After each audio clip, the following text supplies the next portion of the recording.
Guys, we've been so dry here in North Florida. I can't remember the last time it rained. We're probably pushing a month, and there's rain in the forecast for this week, but there was also rain in the forecast over the past month, and it just never happened. So what I've got here is my IBC tote we call the Piney Grove Water Buffalo, and I can put about 200 gallons or so in it, and I've got an electric pump back here that does 5 gallons per minute. But I was trying to water some significant acreage on my food plots. When I say significant, I mean less than 1/4 of an acre. And at 200 gallons per, I was putting out 3 of these tanks, so 600 gallons at 5 gallons per minute with that electric pump. And it took me all day, and it was just not a good use of my time. So today I've got something new that just came in from Amazon that we bought personally. And we're going to hook it up to this water tank and hopefully expedite the watering process. So I'm filling the IBC tote from the well, and I hate to use water from the well to put on the land. So I bought this pump so that we can use our pond water to water, but not all the parts are in yet. What we have here is a Pacer 2.5 horsepower 4-stroke gas pump, and it'll push out about 35 gallons per minute compared to the 5 gallons per minute that little electric pump was doing. It came with oil in it already, but it's not quite full, and it has a big tag on it that says check oil before starting. So I'm going to put a little bit more oil in here and put some non-ethanol gas that I've treated with seafoam and Stabil and crank it up. But I won't crank it up till I have it hooked up to a water source. I think you're supposed to screw them in to check the level. All you want is a little bit of oil to show on the dipstick. I'm not real happy with that. I'm going to put some more oil in it. I've put 1/4 quart of 10W30 in there. And now we've got good oil on our dipstick. And what's really neat about this engine is it's got a dipstick over here on this side as well, in case you had this mounted somewhere and couldn't get access to the back or the front of the pump. So this is a 1-inch pump. This is where you fill in the pump to get its prime right there. We'll take that off and put some water in there. And then this is the suction, and this is the outlet, and they're both NPT 1-inch fittings. So we've got some adapters here. It actually comes with a hose adapter, which I didn't know. It didn't show it on Amazon that it came with this adapter. But it actually comes with a way to put a pickup hose on it. But I bought a bunch of stuff with it. I've got a 1-inch to 2-inch IBC adapter here, so that way I can hook it right up to the IBC tote. And then I'm going to take that 1-inch and take it down to 3/4 with this adapter so it'll fit my garden hose. So I think that'll give it plenty of suction as far as water flow. And it included with the pump this inlet screen, but I didn't know that, so I bought this one. And when my hose comes in, my suction hose comes in, I'll put that on it. And then I got a fire spray nozzle, and that's 1-inch. That should screw right onto my lay flat hose here. The first thing we'll do, I guess, is put on this nozzle. It's got a washer in it, but if you look at that washer, it looks a little deformed. I hope it doesn't leak. But if it does, it'll probably just leak on the ground where I want water anyway. I call these water pump pliers. People call them channel locks. As far as I'm concerned, channel locks is a brand name, and water pump is what my dad called them. So I'm going with water pump. The way these fire nozzles work is you turn them. You go from spray to long stream, and that's going to come in handy for another video that I'm going to do. But today it's all about watering my dying buckwheat. So since we don't have a 1-inch suction line yet, I'm not going to put the IBC tote adapter on. I'm just going to use this adapter to the inlet side of the pump. I'll tighten that up with a wrench, and then I'll take it off of here and put it to here, I think. As I think about that attachment to the IBC tote, I'm going to have to use the IBC adapter because I don't have a hose with 2 female ends on it. And you're supposed to run the Teflon tape in the direction of the threads. And the reason you do it this way is when you screw that in, it won't ball up the tape. The tape will stay in the grooves because it's in the right direction. I'm going to take this, screw it into the IBC tote adapter. And my other one over there is a straight 2-inch to 3/4 garden hose. But this one actually, you can put different adapters in, threaded into this. So I guess this one's better. And instead of just having one for 3/4, this one you could get a 3/4 fitting for it. Well guys, I've been scratching my head off camera here trying to figure out how I can make a suction to that pump, because I don't have a hose with 2 female ends on it and everything has a male end to connect it. So here's what I came up with. I'm going to come out of the pump inlet with this adapter, and this adapter is 1 inch down to 3/4. I'm going to put that on a 3/4 PVC.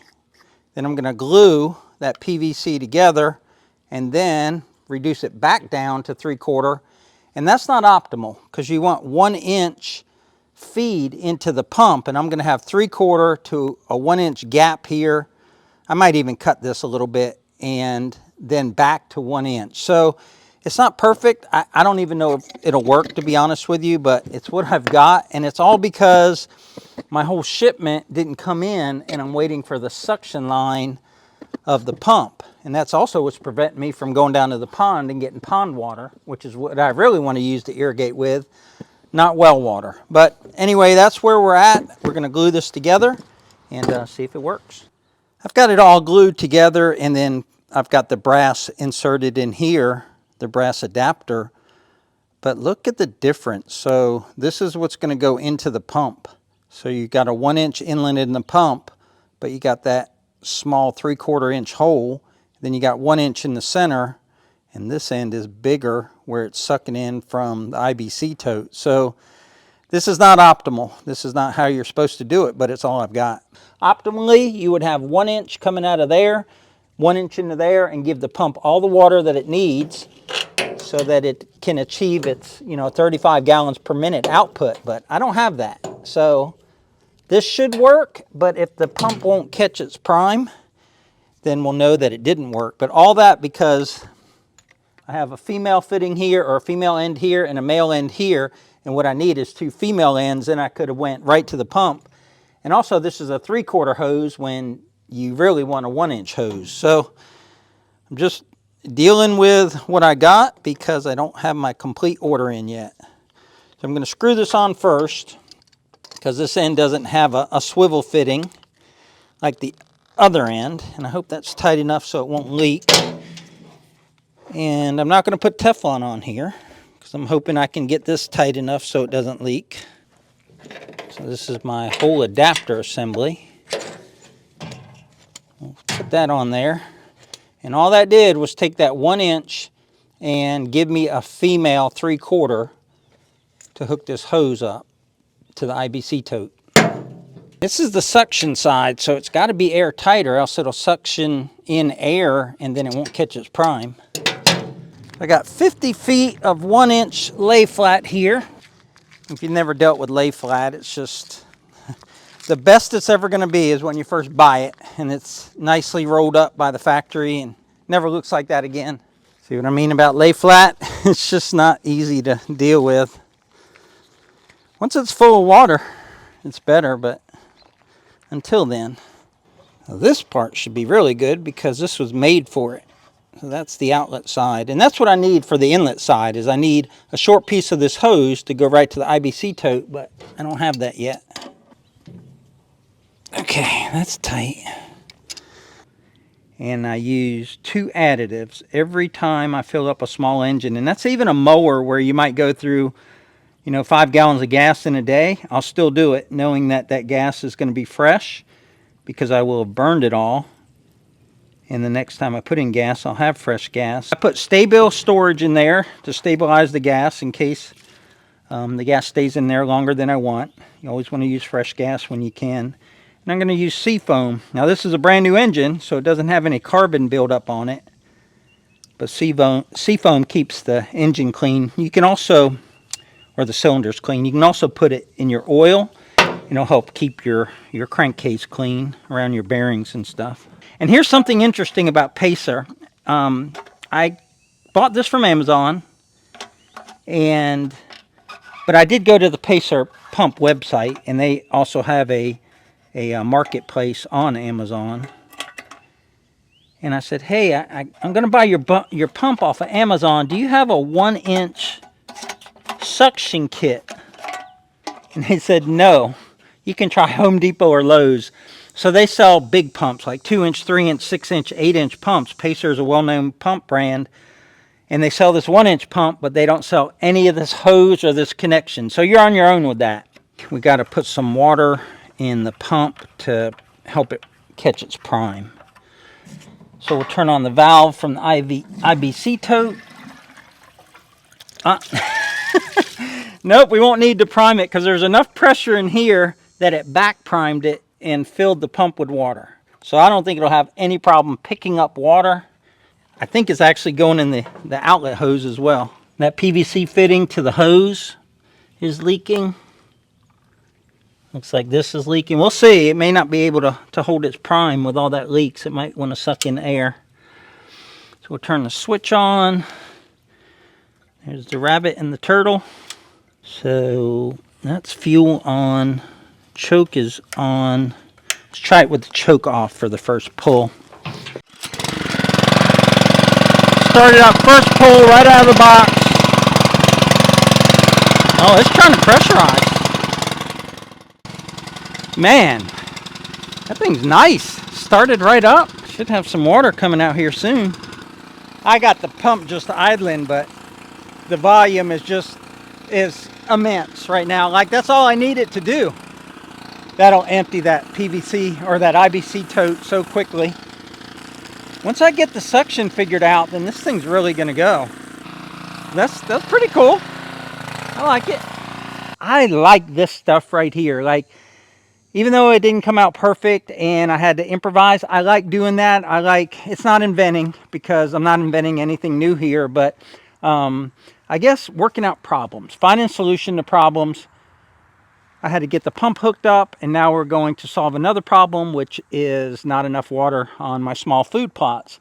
But this is the type of stuff I like. So leave a comment down below. Are you like that, where you like to have little machines, little gadgets to work on rather than the technical stuff? Not trying to sell you on the pump. It's not sponsored. We paid for it ourselves, but I'll put a link to everything I bought to make this happen, so that if you're interested in doing something like this, you can just go down there and click the Amazon links, and they're affiliate links, so I'm going to get some sort of percentage. It isn't much, but it doesn't cost you any more, whether you use my links or you just find it on your own. I think the pump was $250. I think everything I've shown you today, as far as new stuff that came in, was about $500. And there's my poor struggling buckwheat. I watered it with the old system, and it kept it alive enough to bloom, but that should be completely covering the ground, and it's just sad. But hopefully I'm going to make it happy here in a minute.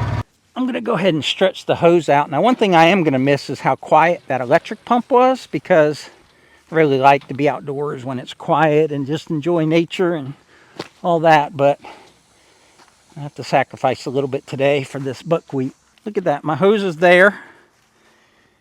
We're there. I think we can do the whole pot because it'll spray that far. One thing that I'm not going to like is how quickly it empties this tote, but I've got an idea for that. Just won't be in today's video. You can see a little bit of leak right there, but I think she's going to be fine.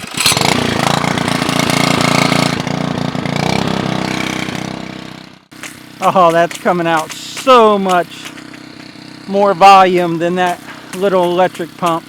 Now, I can't quite get the end there, but I don't have the pump hardly past idle. I think I'm going to turn the pump up a little bit more. Actually, I think that's all it does. I see an adjustment on it, but I don't have any tools with me. But it's already way more than the electric, 5 gallons per minute. Now, this hose wants to kink, and it could be because I'm not getting all the flow. See if I can fix that.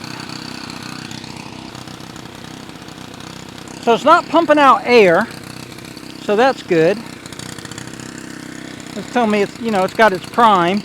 The water tote's gone down quite a bit already. I just feel like I should have a little bit more pressure. It's working great. I think I just need to get some tweaks done on it, get it where it'll really spray out some water. Now what I want to do is get like a rainbird type of system and see if this thing will swing like 2 rainbird irrigation heads. And by rainbird, I just mean something that's up on like a tripod, and it puts out like 20 gallons per minute of water. We get down to 200 gallons, that means we put out 25. I think the pump RPMs need to come up some. Yeah, I hear air coming out. I went and got a screwdriver because you couldn't turn the carb or the throttle up on the pump. It was like set really low, and with just a couple of turns of a screwdriver, I mean, look how much water flow and how much distance I have now. So the pump wasn't allowed to go at higher RPMs just for the way that it was set. I don't think it was operating at more than an idle in the last segment. Look at that. That's what I'm talking about there. And it's also keeping the hose from kinking too. Now I got like 6 more feet of reach that I didn't have before. Yeah, the tote is probably 175 gallons now, so we put out 50 gallons.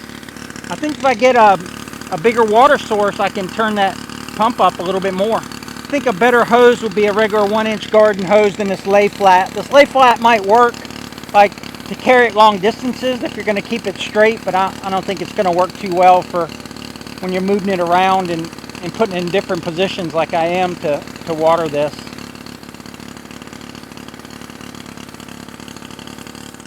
It works so much better if the hose is straight out behind the whole system here. So I just pulled the hyson forward and I'll just crank it back up. I think I'm going to have it run a little bit hotter. So I'm going to loosen up this screw right here so I can turn the throttle up a little bit more. We're getting it dialed in though. This is fun.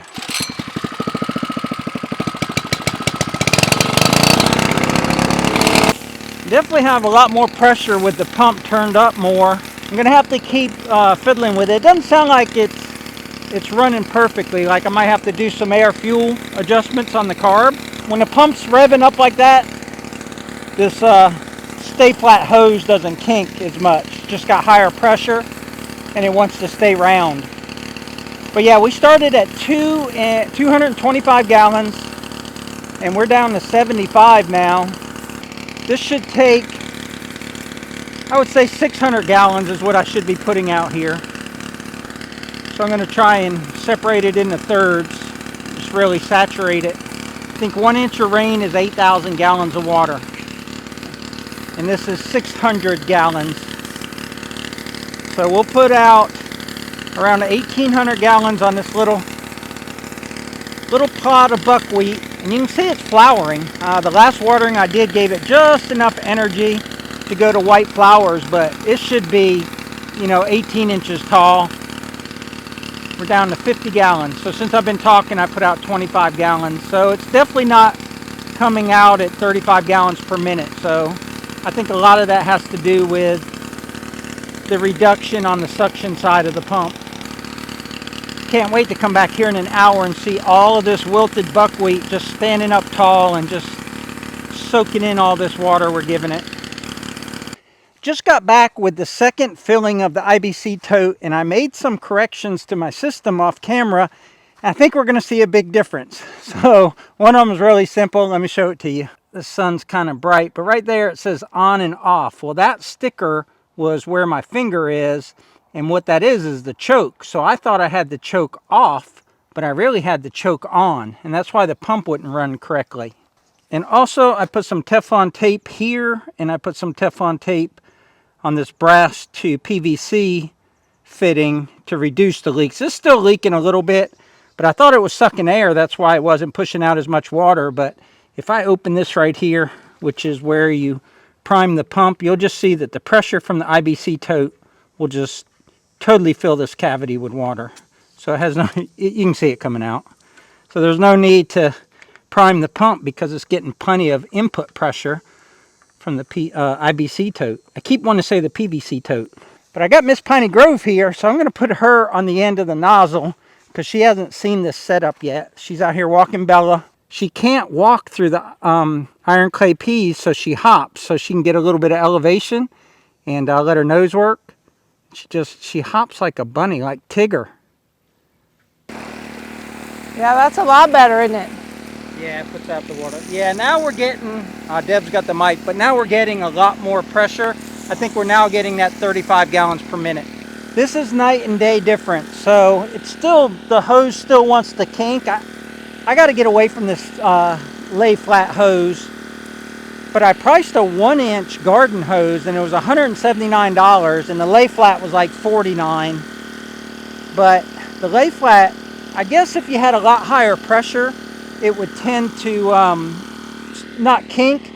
But back there, it keeps kinking behind me and slowing down my water flow. So I got to make sure I have a smooth, like horseshoe bend to it, but it's not easy to do. But the tank had 225 gallons in it. See, I've totally cut off the water supply. And now it's got 200. This is aggravating. Here, Belle, you want some? I'm going to pull the heist in the head and that'll keep the hose straighter. Let me know if the pump starts coming off, Deb. All right, put that down and come over here and just walk with this, with the height. Just put that down. I'm leaving. No?